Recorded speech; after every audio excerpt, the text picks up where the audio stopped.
everybody. My name is Jennifer Lotito. I am the president and COO of RED, the organization co-founded by Bono and Bobby Shriver to bring the private sector into the AIDS fight. Welcome to another episode of RED Talks, generously supported by ViiV Healthcare. 2 years into the pandemic, COVID-19 has threatened not just the lives and livelihoods, but our hard-fought progress against the AIDS fight. If we want to end the threat of pandemics once and for all, we must invest in building up global health systems, and companies and their consumers have a massive role to play. Today, we're here to take a closer look at the global AIDS fight through the lens of ending HIV amongst adolescent girls and young women. Here to help us do that are incredible leaders in global health, including Saul, the Director of Gender Programming, Office of the U.S. Global AIDS Coordinator, Cathy Ferrier, Head of Positive Action at ViiV Healthcare, Siobhan Crowley, Head of HIV at the Global Fund to Fight AIDS, TB, and Malaria, and Sibaca, speaker, author, entrepreneur, and founder of Impact Drivers. Thank you all for being here today. So Janet, I'm going to start with you first. Those of us who work in this industry know that HIV disproportionately affects marginalized groups, and we know that women and girls are often amongst the hardest hit. Specifically, HIV is the third leading cause of death amongst women 15 to 49. Where are we in the AIDS crisis today, and how and why is the impact on women and girls so severe? Janet, I'd love to hear from you. Thanks so much, Jennifer. What you've identified is definitely a real issue. We've made tremendous progress in the global HIV response, but adolescent girls and young women remain disproportionately affected. In some countries, they're up to 8 times as likely to acquire HIV than their male counterparts. And this disparity is not due to a single factor. It's likely due to a combination of things. First of all, education is protective. But girls are less likely to advance to secondary school, and they're less likely to matriculate or complete secondary school. And truncated education is a risk factor in and of itself, but it also contributes to long-term economic disparities. So speaking of that, limited access to economic opportunities and not being able to meet their needs can lead to a reliance on transactional sex for adolescent girls and young women, which is a risk factor for HIV. So in a nutshell, this is complicated. It's a multifaceted issue, which is why our HIV prevention for adolescent girls and young women must be multifaceted. We need to be responsive to the complexities in their everyday lives. Thank you so much. A complicated challenge indeed, but one that is so important for us to address. So next I want to pull in Cathy Ferrier. But before I do that, Cathy, I want to thank you and everybody at ViiV Healthcare for all of your support at RED that's allowed not only this conversation, but our Live Summer campaign to get out there and hit the masses. And so we're very grateful to ViiV for not only all of the work that you're doing in this space, but the work that you're doing to support RED. Can you tell us a little bit about the Positive Action community grants that ViiV Healthcare supports? Yeah, certainly. Thank you, Jennifer. And it's a real pleasure to be here and working with RED again. I'm a big fan of the work that RED does and the work you do in the fight to end HIV and AIDS. Yeah. As you say, I've been working in this area for some time, but it's such a privilege to head up the Positive Action team at ViiV Healthcare. As you know, ViiV is 100% dedicated to HIV, and we have a very clear and strong mission to leave no person living with HIV behind. And through Positive Action, we support community organizations to be able to play a critical part in the response. And annually, Positive Action's providing over $35 million to communities, both in the US and also globally. And this year is a really important year for us. It's our 30th anniversary of Positive Action. So as you can see, it's an amazing long-term commitment to support communities affected by HIV. At Positive Action Global, one of our key priority areas is ending pediatric AIDS. And so we fund many programs focused on preventing vertical transmission, supporting adolescent mothers and their children, and a lot of emphasis on empowering women and girls. As Janet says, it's so important to have them at the center, particularly in Africa, where they need a voice and they need a meaningful role in the HIV response. A number of the different funding activities we do, we've got a pediatric breakthrough partnership with some of the leading and best implementers in the field, focused on priority countries, multi-year funding, and that's really to deliver a full range of services for children and adolescents. And as we know, despite the progress towards the UN goals, children are falling behind, and almost half of the children living with HIV are not on treatment. So it's really vital for us that we continue to invest in these programs. And I'm delighted to be here to be able to share some of that work. Thank you so much, Cathy. Siobhan, I'm going to turn it over to you. Thank you so much for joining us. Beyond the Her Voice program, what are some of the other ways that the Global Fund is helping strengthen global health for women and girls? Well, thanks very much for the opportunity and to be with your other panelists. What we do is we make the pooled donor resources available to support country responses. And what the sort of key and different thing about the way we operate is that there is a mechanism at the country to make sure that all of the people involved in the response get a voice at the table. So it provides a sort of unique discussion place, as it were, about some of those priorities. And this sort of mechanism we have for the country dialogue allows, it allows sex workers, it allows KPs, and it allows young people to sit at the table and women to be seen as a group of people who need to be considered in the response, and to table some of those difficult issues that Janet referred to, the fact that women are disproportionately suffering from violence, that they're not having the kind of access to the structural protections we know, enable their life outcomes to be better, not just with respect to HIV. So the way we set up the country dialogue is to give a place for those things.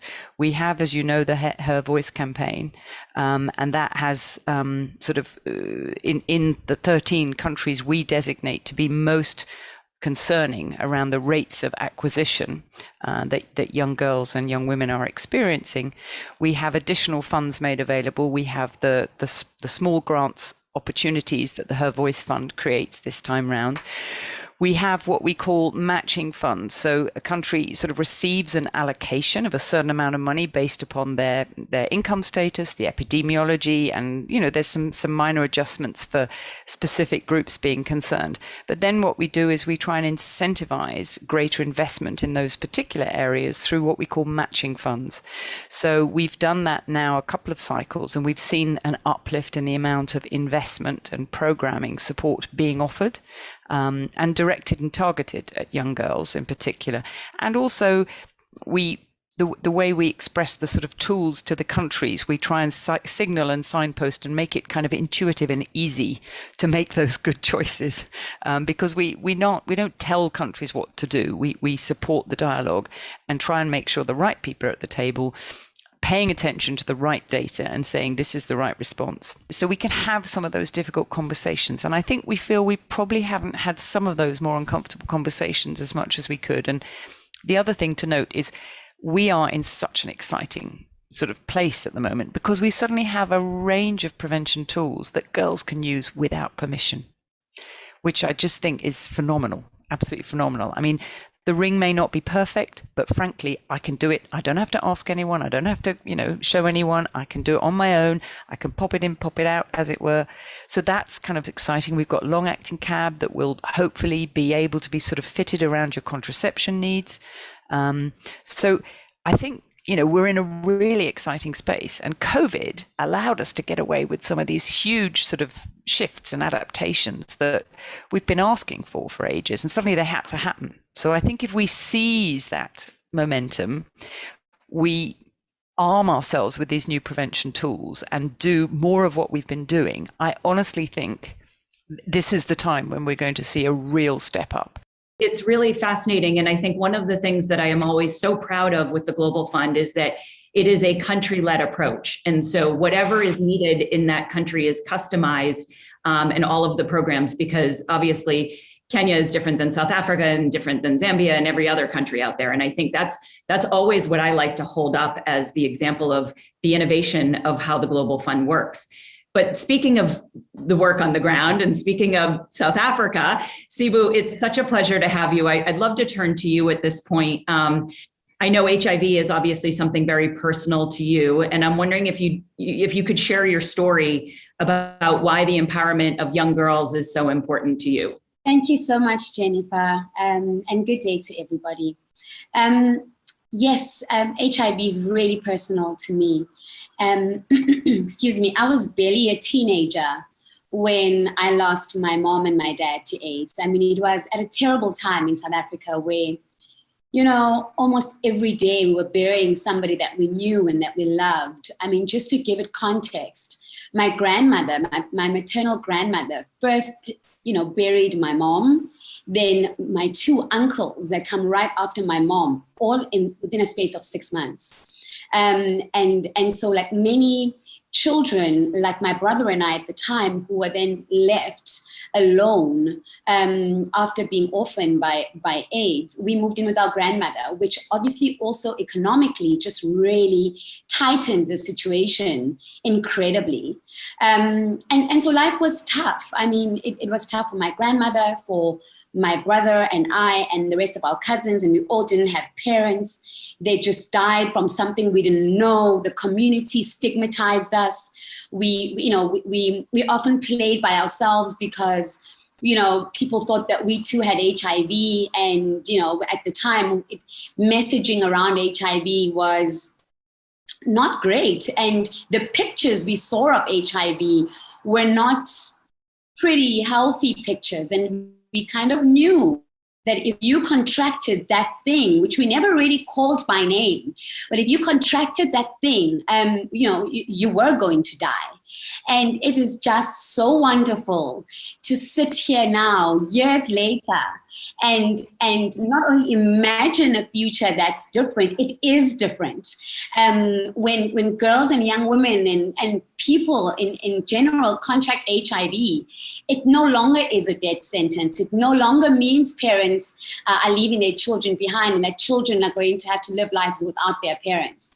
It is such an exciting time, but as much as it is an exciting time, we still have so much to do. And that's really why I'm passionate about girls and young women, because I remember what it was like being that girl, you know, and what it was like being a young woman without any guidance, without, you know, figuring out life by myself with my brother, sometimes going to bed without eating, but really just trying to figure out what this life is going to be, and definitely vulnerable to contracting HIV. So I'm passionate about what I do because I know what it means when there are programs on the ground that give you not a handout, but a hand up to you making the right decisions in your life.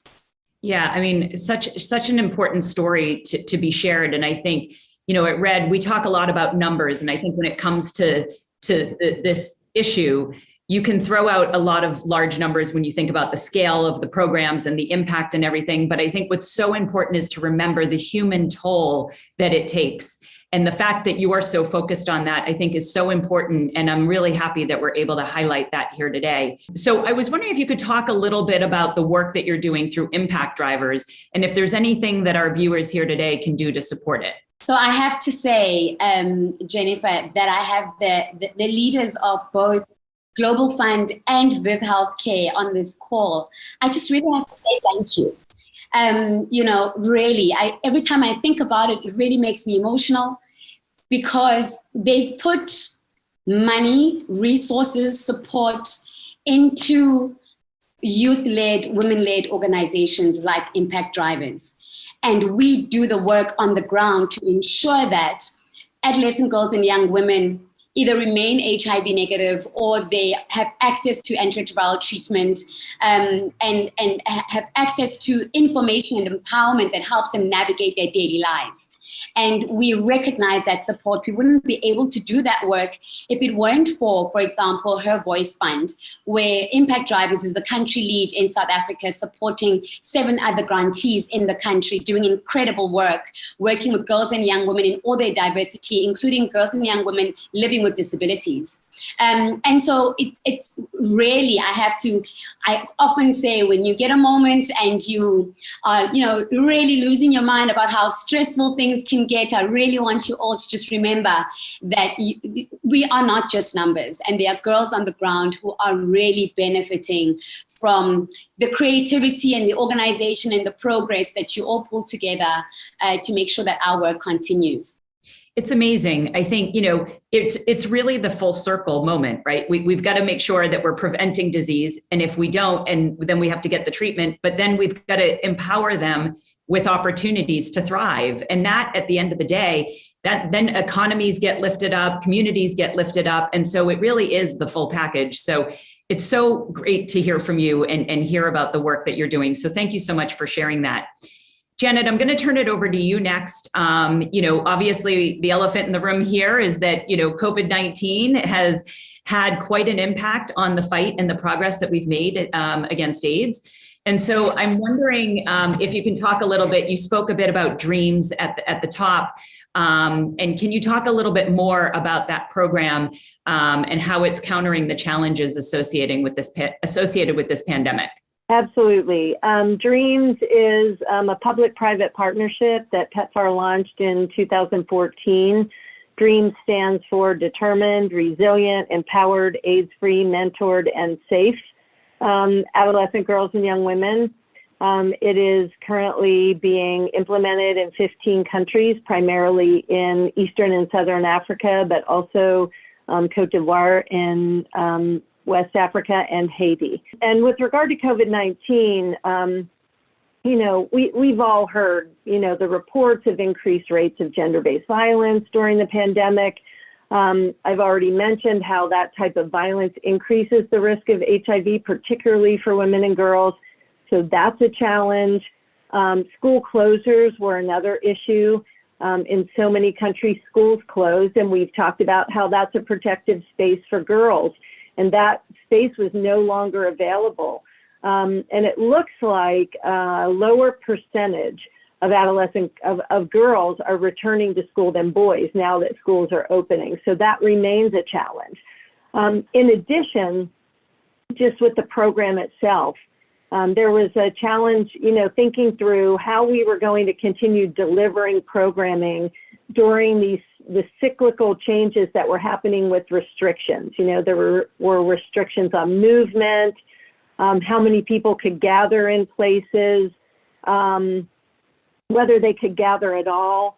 Then some venues were completely closed where we had small group meetings, staff illnesses, risk mitigation, and being able to have things in place that needed to be in place for that. So that was a big challenge to think all that through. So PEPFAR, I think, sprang to action fairly quickly, and we were putting out weekly guidance on how to adapt our programming during the pandemic. DREAMS increased enrollment during COVID from around 1.6 million 2 years ago to over 2.9 million this past year. So 2 years ago in DREAMS, we had about 45,000 adolescent girls initiate on PrEP. And this last year we had 271,000. So we've really been able to continue to scale up our programming by this approach of meet when you can in person, but when you can't, keep in touch, keep getting girls the clinical services they need. But I think overall what we learned is that even in a pandemic, if you're agile, if your programming is responsive to what's happening in local settings, that enables program resiliency. And I think that that's critical for countering unforeseen challenges like the COVID-19 pandemic or, an outbreak of violence in a country, anything like that. So I think we've learned a lot of really valuable lessons during COVID. Amazing. Thank you so much, Janet. Cathy, I'm going to turn it to you. Here at RED, we're out talking to companies all the time, and there's certainly no shortage of causes that companies can get behind. I continue to be so impressed by ViiV and really your focus on HIV, but also your focus on young women and girls. And I'm just curious, Sort of how does that work? Why is that so important to ViiV? What is the role that you see the private sector should play, both in improving the lives of women and girls, but also, as we were just talking about, building those stronger health systems? Yeah, well, thanks. I mean, I think Janet and Siobhan have really talked a lot about why women and girls and the increased vulnerabilities are so marked, and it's part of our mission to make sure that nobody's left behind, and these young girls really have so many inequities, so many challenges in life that it's just unthinkable not to give them the priority that they deserve in the funding. But one of the things that we try and do at Positive Action is just to listen to what it is that our partners want, rather than think that we know, because we don't. It's really, really important to listen and be a responsive funder.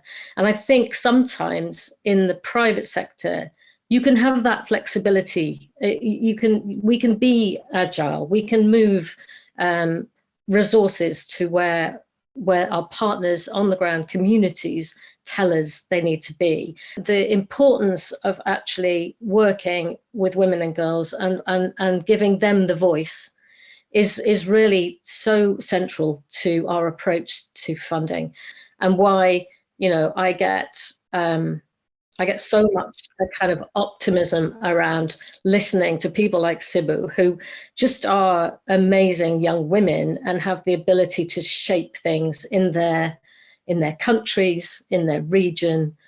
So it is a top priority for us, and it will remain a top priority for us. And that's why it's important to keep innovating in terms of how we fund. So whether that's working with RED so that we can be part of the push to make sure that HIV remains a key global public health priority. Yeah, I mean, there's two things you mentioned, Cathy, that stand out to me. The listening part, I think the world would all be a better place if we all listened a little bit better. But also lifting up and empowering young girls and women. I think also the world would be a better place if there were more women out there that are leading the charge. And so, the work that you're doing is helping to make sure that happens. So I'm sure I'm a little bit biased as a woman and as a mother to a daughter, but I do think the more that we can do to empower the women out there, the better off we're going to be in the long run, and certainly in the AIDS fight. So Siobhan, I'm going to turn it over to you. We know for the Global Fund, this is a huge year. We here at RED are living and breathing the upcoming replenishment campaign. Can you talk a little bit about the importance of the 7th replenishment?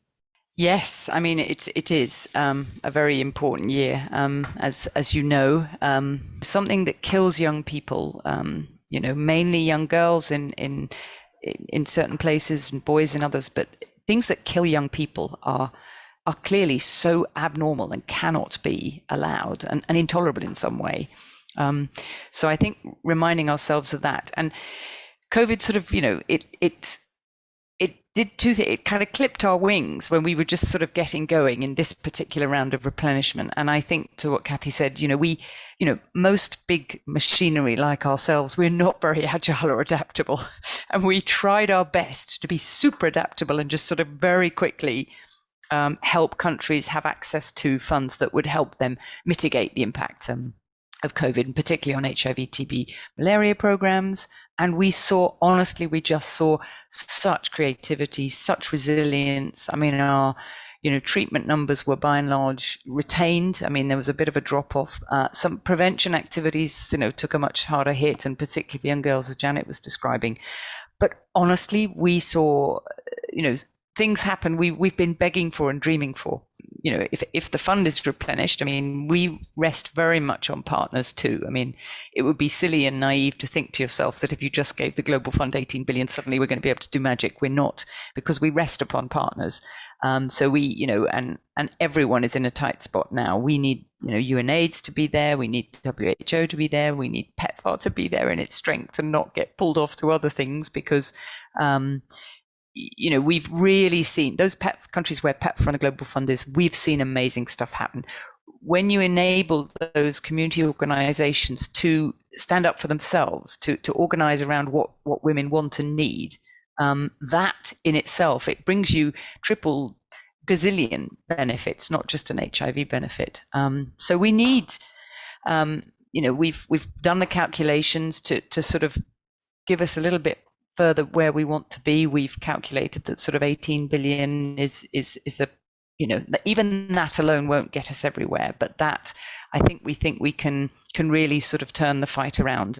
Well, thank you so much. Yeah, the challenges are quite daunting, but we're all in it together. I'd love everybody to just share what is one trend or innovation that you're seeing in global health today that gives you hope that women and girls will have a better future. So Janet, I'll start with you and then we'll just go around quickly. Thank you so much. And thank you for the opportunity. This has been really great. And I've just learned something from every single one of the panelists today. I think for me, the hope is in the actual adolescent girls and young women themselves. And in our commitment, all of us globally, I think there's a bigger commitment to meaningfully engaging them in what they think their needs are and their input into what the solutions are. I really feel like I've seen movement on that, since we started Dreams. I feel like we have had so much amazing input from adolescent girls and young women that has truly shaped our programming. And so that's where my hope is. Thank you. Sibu, over to you. So for me, it really has to be the fact that girls and young women are taking these big, important messages and they're putting them on social media, not only for themselves, but for their peers to understand. Often the work that we do is actually very hard, and there's a lot of backlash. And like I always like to say, not really sexy and, appealing. But girls and young women have just found ways that are funny and that are engaging to, break down these really big messaging into really bite-sizable chunks that they can share not only with themselves, but with their community. So social media is really exciting for us. I love it. Siobhan, over to you. Well, I'm a complete and utter sort of optimist. And I think the big slam dunk is if we start to trust women and girls. And if we were to put PrEP and other prevention tools off the shelf, no questions asked, no barriers, not medicalized, and allow them to look after themselves, they would do it. They've done it before. We've seen the same with pregnancy testing, morning after pill. Trust women and girls. They'll get on with it if we stand out the way. That's great. Cathy, I'll give you the last word. Well, it's going to sound a bit familiar because really, I just think I have been so encouraged by the talent, the commitment, and the strength of the young women that we work with on many of the programs, including the Her Voice program. And there is my belief that they will make the difference. They will be the leaders in this response, and they do need to be at the table. And when we're looking at new innovations that are coming down the track, we need the young women and girls at that table to really, to look at what they need and what choices they want and how they can access all of the choices that will be available. So I'm encouraged by the amount of innovation that's going on in the field, and I'm massively encouraged by the young women that we meet. I just think they will be the leaders in this response, and they'll crack it. I couldn't agree more. I too am an optimist. And I think with this group, amongst others, I know we can do amazing things. So, just to wrap up, I want to thank you all. The AIDS fight is far from over. RED is not going anywhere. We're going to keep rallying the private sector, bringing companies into the fight, giving, everyday people ways to engage through our campaigns and through our partners. So I'm really excited about all that lies ahead, even if there are some daunting challenges. So huge thanks to Janet, Cathy, Siobhan, and Sibu. Have a great day, and thank you for joining us. Thank you. Thanks so much.